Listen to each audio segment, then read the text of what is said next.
नमस्कार साथियों, स्वागत है आपका study path with Ritu YouTube channel पर। कैसे चल रही है सभी की पढ़ाई? जोरों शोरों से चल रही होगी। चलो स्टार्ट करते हैं आज हमारा सेशन। पहला क्वेश्चन है, जनगणना 2011 के अनुसार 0 से 6 आयु वर्ग में राजस्थान का लिंगानुपात है। तो 0 से 6 जो आयु वर्ग है इसमें राजस्थान का लिंगानुपात कितना है? जो शिशु लिंगानुपात होता है ये आता है 888। सर्वाधिक कहाँ है? तो सर्वाधिक लिंगानुपात आता है बांसवाड़ा, प्रतापगढ़ और भीलवाड़ा।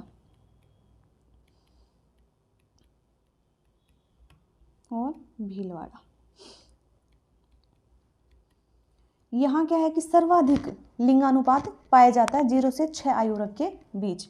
तो पहला जो क्वेश्चन है इसका आंसर हो जाएगा 888, 2 नंबर।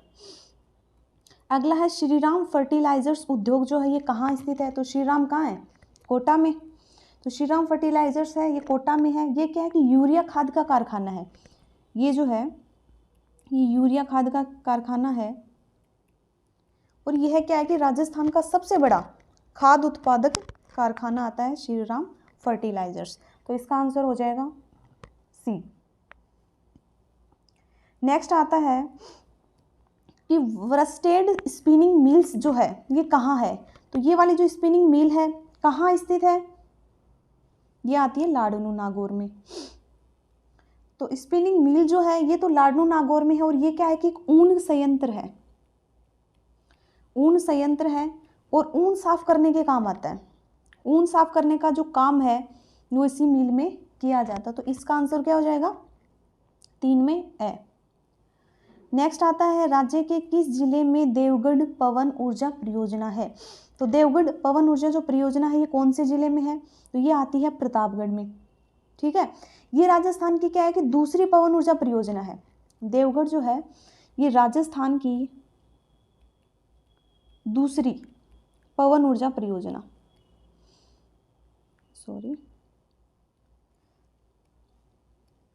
देवगढ़ जो है प्रतापगढ़ में ये राजस्थान की दूसरी पवन ऊर्जा परियोजना है।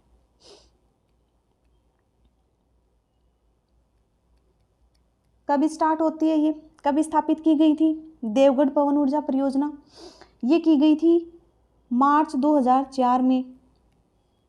2004 में स्थापित की जाती। किसके द्वारा की गई थी? तो ये की गई थी RSPCL के द्वारा कि स्थापित की गई थी। तो इसका आंसर हो जाएगा कि देवगढ़ पवन ऊर्जा परियोजना जो है ये आती है प्रतापगढ़ में। अगला है, निम्न चोटियों को उनकी ऊंचाई के अनुसार आरोही क्रम में दर्शाइए। अब आरोही क्रम में इनको दर्शाना है कि सबसे कम किसकी है, फिर उससे ज़्यादा किसकी, उससे ज़्यादा किसकी है और उससे ज़्यादा किसकी है। अगर वैसे अपन अवरोही क्रम में ले लें तो हम अवरोही क्रम में देखेंगे तो सबसे ज़्यादा किसकी, उससे कम किसकी है, फिर उससे कम किसकी है। तो इसमें ये देखना है कि इनकी ऊंचाइयों के अनुसार सही क्रम कौन सा है। तो सबसे पहले ये देखो कि शेर जो है इसकी ऊंचाई कितनी है? इसकी आती है 1597 मीटर। इसकी 1597 आती है। उसके बाद में आती है अचलगढ़। अचलगढ़ की आती है 1380 मीटर। उसके बाद में कुंभलगढ़। कुंभलगढ़ की कितनी है? 1224 मीटर। फिर बैराठ जो पड़ती है इसकी आ जाती है 704 मीटर। तो इसने आरोही क्रम पूछा है तो आरोही क्रम में क्या लेंगे? सबसे कम किसकी है? बैराठ की 1 नंबर। उसके बाद में किसकी है? कुंभलगढ़ की 3 नंबर। उसके बाद में अचलगढ़ 2 नंबर। उसके बाद में शेर 4 नंबर। यानी कि 1, 3, 2 और 4। तो ऑप्शन देखिए इसका, ऑप्शन कौन सा है? 1, 3, 2 और 4। हो गया क्लियर? चलो नेक्स्ट है कि किस सभ्यता स्थल में गाय के मुंह वाले प्याले व तांबे के बैल मिले हैं? कि गाय का तो मुंह और प्याला, कि गाय के मुंह वाले प्याले और तांबे के बैल मिले हैं। कहाँ मिले हैं? कालीबंगा में मिले हैं। और कालीबंगा की खोज किसने की थी भाई? अमलानंद घोष ने। अमलानंद घोष के द्वारा कालीबंगा जो है इसकी खोज की गई थी। और उत्खननकर्ता कौन थे यहाँ पे? 2 थे। एक तो था बीबी लाल, बीबी का लाल नहीं, बीबी लाल। दूसरा था बीके थापर। तो ये यहाँ पे 2 उत्खनन करता थे। तो इसका आंसर हो जाएगा 6 में 3 नंबर। नेक्स्ट क्वेश्चन आता है, राजस्थान के किस राज्यपाल ने कार्यवाहक राज्यपाल के रूप में कार्य नहीं किया? नहीं किया। यहाँ पकड़ना क्वेश्चन को कि पूछ क्या रहा है। एक आता है किया और एक आता नहीं किया। यहाँ क्वेश्चन सबसे ज़्यादा गलत होता है। तो किसने नहीं किया? अंशुमान सिंह जो है, इन्होंने कार्यवाहक राज्यपाल के रूप में कार्य नहीं किया। अब राजस्थान के कई राज्यपाल हैं जो कार्यवाहक रहे, जैसे वेदपाल त्यागी है, पीके बनर्जी है, केडी शर्मा भी है, डीपी गुप्ता है, जगत नारायण है, धनिक लाल मंडल, प्रभाराव, सोमेश्वर ठाकुर, राम नायक, काफ़ी हैं। ठीक है, तो इसका आंसर हो जाएगा 7 में 1 नंबर। नेक्स्ट आता है, जयपुर रियासत के प्रधानमंत्री को किस नाम से जाना जाता था? कि पहले जयपुर रियासत में जो प्रधानमंत्री का जो पद होता था उसे किस नाम से जानते थे? तो उसे बोलते थे मुसाहिब। ठीक है, तो 8 में हो जाएगा 1 नंबर। नेक्स्ट क्वेश्चन है 9 नंबर, कि निम्न में से राजपूताना के किस क्षेत्र पर वरिक वंश ने शासन किया था? तो वरिक वंश ने कहाँ शासन किया था राजपूताना में, राजस्थान में? तो ये किया था बयाना भरतपुर में। वरिक वंश था, और वरिक वंश जो है ना, इसका शासक था, वरिक वंश के जो शासक थे वो समुद्रगुप्त के सामंत थे। समुद्रगुप्त के सामंत जो थे वो वरिक वंश से थे। एक आता है इनका जो उल्लेख है वो विजयगढ़ शिलालेख आता है बयाना का ही, उसमें वरिक वंश जो है इसका उल्लेख मिलता है विजयगढ़ शिलालेख में। तो इनका उल्लेख विजयगढ़ शिलालेख बयाना का ये यहाँ मिलता है, और ये जो शिलालेख है 371 ईस्वी का है। ठीक है, हो गया क्लियर? तो 3-4 चीजें निकल के आ रही हैं। वरिक वंश ने कहाँ शासन किया? बयाना भरतपुर में किया। और ये किसके वंशज थे? समुद्रगुप्त के वंशज थे। ठीक है, समुद्रगुप्त के सामंत थे। इनका जो उल्लेख है वरिक वंश का, इनका मिलता है विजयगढ़ शिलालेख में। और विजयगढ़ शिलालेख कब का है? 371 ईस्वी का। नेक्स्ट क्वेश्चन आता है 10 नंबर, कि कौन सा स्रोत है जो चहमान या चौहान काल के इतिहास की जानकारी नहीं देता है? तो कौन सा शिलालेख है या कौन सा ऐसा स्रोत है जो नहीं देता इसकी जानकारी? बिजोलिया तो देता है, पृथ्वीराज भी देता है, विजयराज भी देता है, लेकिन घटियाला जो शिलालेख है ये चौहान जो राजवंश था उसकी जानकारी नहीं देता है भाई। घटियाला शिलालेख जोधपुर का है, जोधपुर का, और 861 ईस्वी का है। जोधपुर का घटियाला शिलालेख 861 का है। और इसके जो लेखक थे घटियाला शिलालेख के वो आते हैं मग, इसके लेखक तो उत्कीर्णकर्ता जो थे वो कृष्णेश्वर थे। ठीक है, तो ज़्यादा फास्ट तो नहीं हो रहा ना भाई?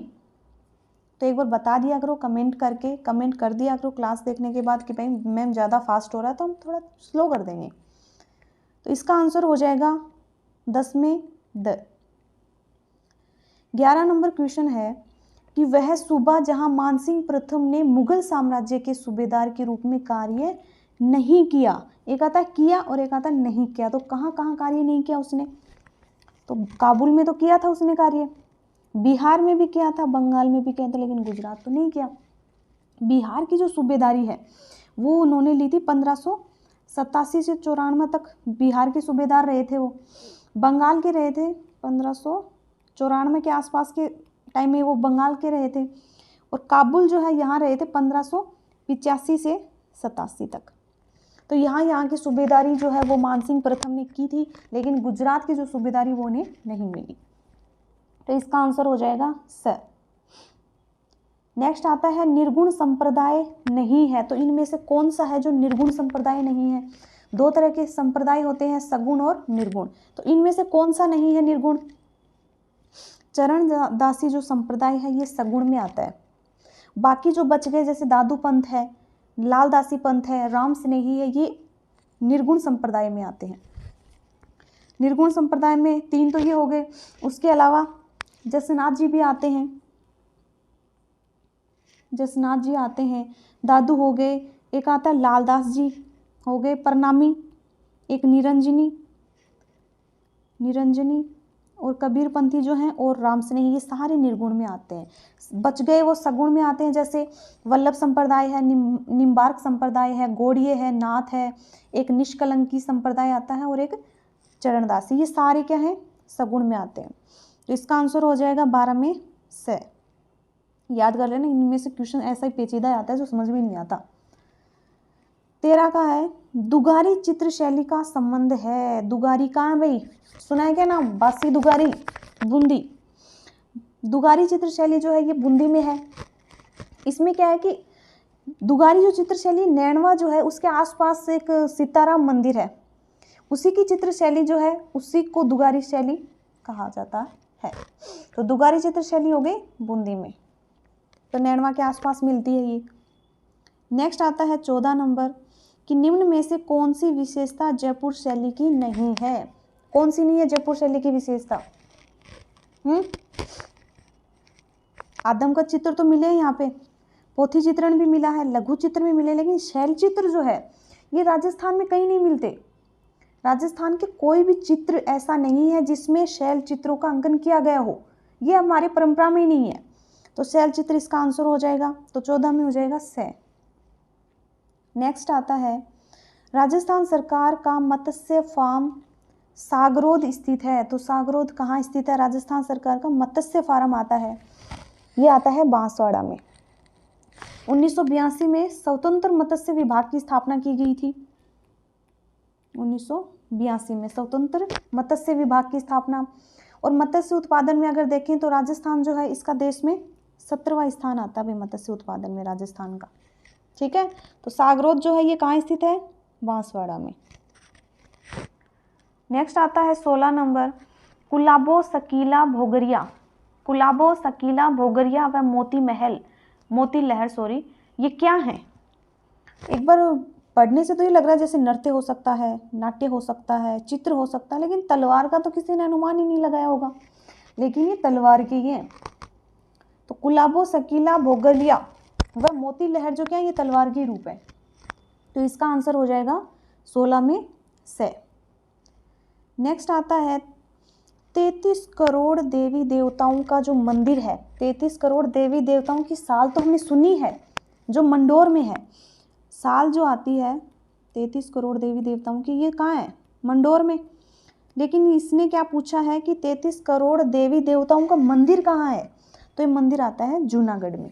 ठीक है, तो इसका आंसर हो जाएगा 17 में 1।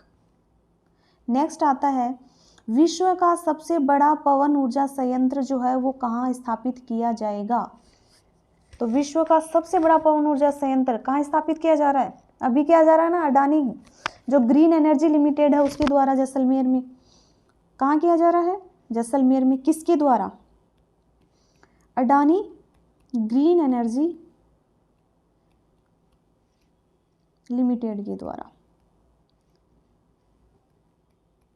ठीक है, तो पवन ऊर्जा विश्व का ही सबसे बड़ा, ये समझ लो, सबसे बड़ा पवन ऊर्जा संयंत्र जैसलमेर में किसके द्वारा? अडानी ग्रीन एनर्जी लिमिटेड के द्वारा। तो इसका आंसर हो जाएगा 18 में अ।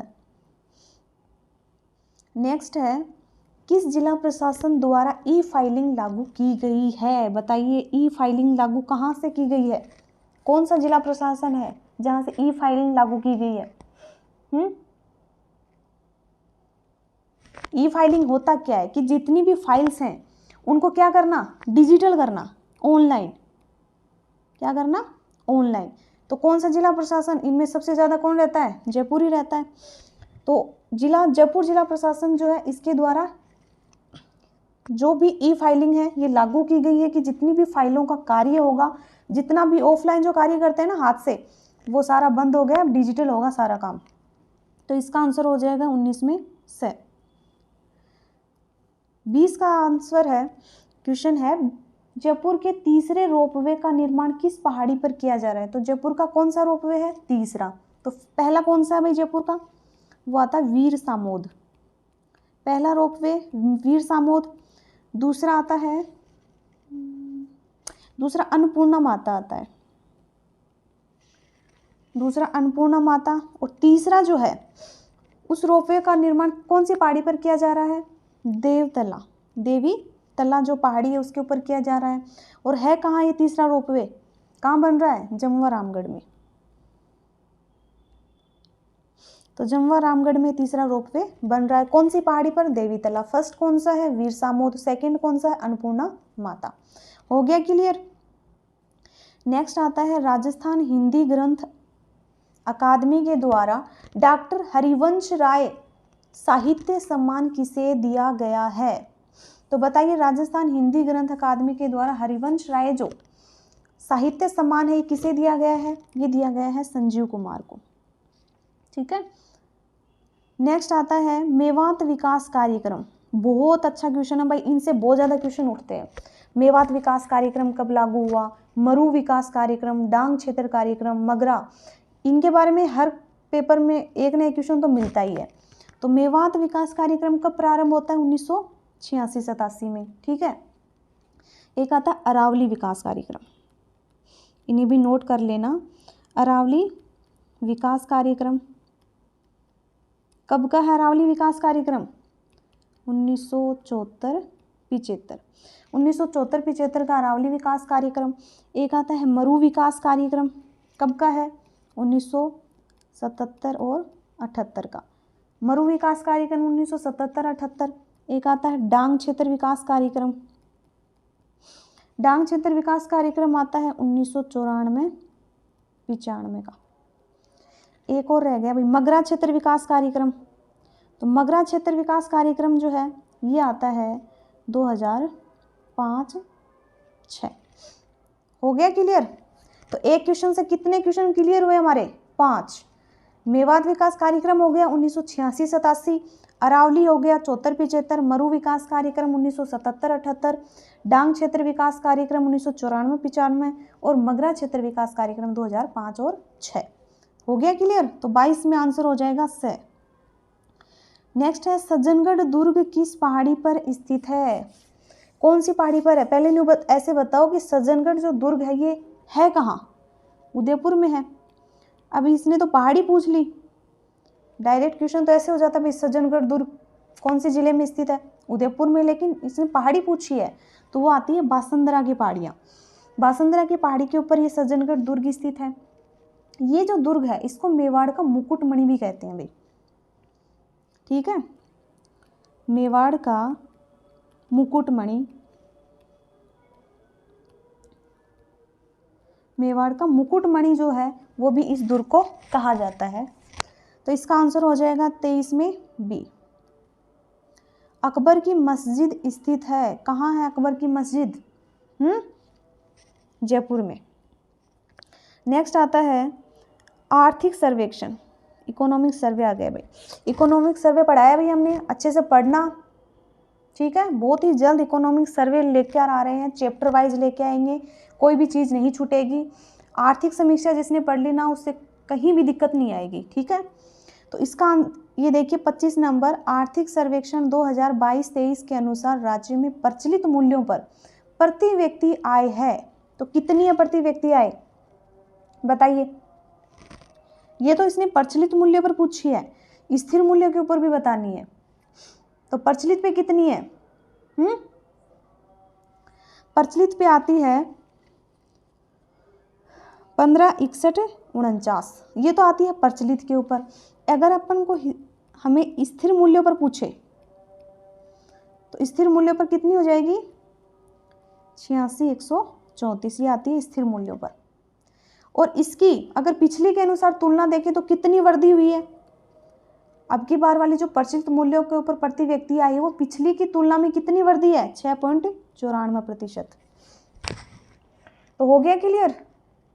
चलो नेक्स्ट 26 आता है वार्ड समितियों के गठन के लिए नगर पालिका की न्यूनतम जनसंख्या कितनी होनी चाहिए? कितनी होनी चाहिए बताओ वार्ड समितियों के गठन के लिए?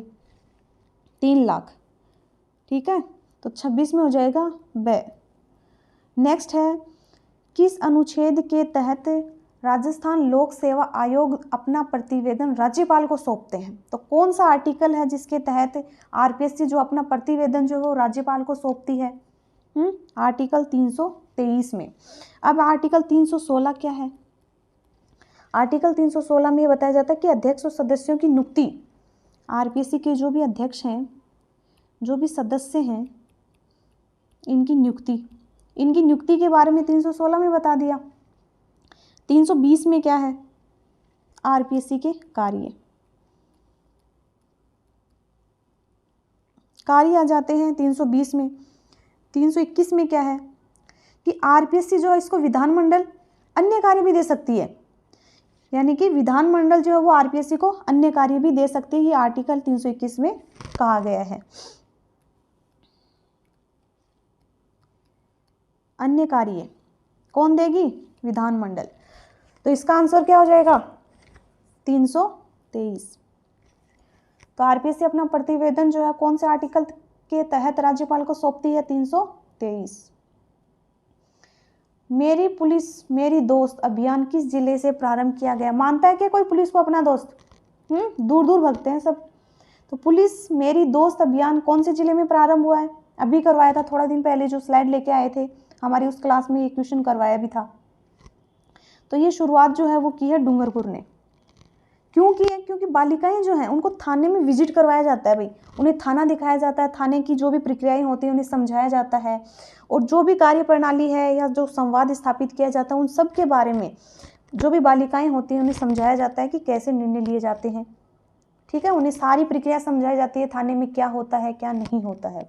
तो पुलिस मेरी दोस्त अभियान, हर कोई अगर पुलिस को अपना दोस्त मान लेगा ना तो कहीं कोई दिक्कत ही नहीं आएगी, लेकिन कोई मानता ही नहीं है। चलो, तो 28 में हो जाएगा ब। प्रदेश में इंदिरा गांधी स्टेडियम किस जिले में खोला गया है? तो इंदिरा गांधी स्टेडियम कौन से जिले में खुला है भाई, जिसका उद्घाटन जो अनुराग सिंह ठाकुर के द्वारा किया गया है? कहाँ खुला है बताओ? इंदिरा गांधी स्टेडियम चित्तौड़गढ़ में। तो इसका आंसर हो जाएगा 29 में अ। नेक्स्ट है, रानी पोखरा नामक तालाब किस दुर्ग के पास अवस्थित है? रानी पोखरा, बताइए कहाँ स्थित है रानी पोखरा नामक तालाब? ये आता है शाहबाद दुर्ग 12। नेक्स्ट आता है, हाल ही में किस योजना का नाम बदलकर मुख्यमंत्री निशुल्क निरोगी राजस्थान योजना किया गया है? तो कौन सी ऐसी योजना है जिसका नाम बदल के मुख्यमंत्री निशुल्क निरोगी राजस्थान योजना किया गया है? तो ये आती है निशुल्क आईपीडी और ओपीडी योजना। अगला है 32 नंबर, मीठालाल व्यास द्वारा जैसलमेर प्रजामंडल की स्थापना कहाँ की गई थी? तो कहाँ की गई थी जैसलमेर प्रजामंडल की स्थापना? जोधपुर में। कब की गई थी? 1945 में। ठीक है, एक आता ग्रीन एनर्जी कॉरिडोर जो है वो किस जिले से गुजरता है? तो ग्रीन एनर्जी कॉरिडोर कौन से जिले से गुजर रहा है? इनमें से बताओ, क्या जयपुर से गुजर रहा है? नहीं। हनुमानगढ़ से? नहीं। अलवर से? नहीं। जोधपुर से गुजर रहा है। ग्रीन एनर्जी कॉरिडोर जो है राजस्थान के 5 जिलों से गुजरता है भाई। एक तो हो गया जोधपुर, ठीक है, एक होता है अजमेर, अजमेर से भी गुजरता है, चित्तौड़ से भी गुजरता है, और बीकानेर से भी गुजरता है, एक नागौर से भी गुजरता है। तो 5 जिले हैं जहाँ से ग्रीन एनर्जी कॉरिडोर गुजरता है। तो इसका आंसर हो जाएगा ब।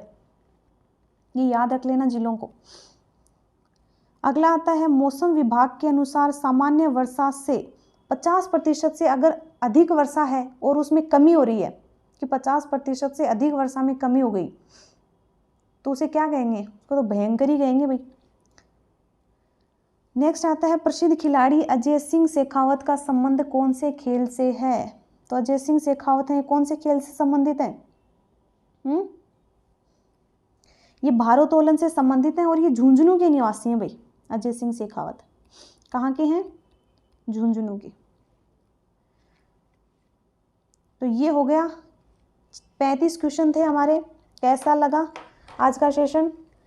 ये कमेंट बॉक्स में ज़रूर बताना। हमने तो हमारी तरफ से बेस्ट ही देने की कोशिश की है भाई। अब आप अपना कितना बेस्ट देते हो परीक्षा में, ये आपके ऊपर निर्भर है। तो आज का सेशन यहीं तक था। मिलते हैं नेक्स्ट सेशन में। आज के लिए धन्यवाद।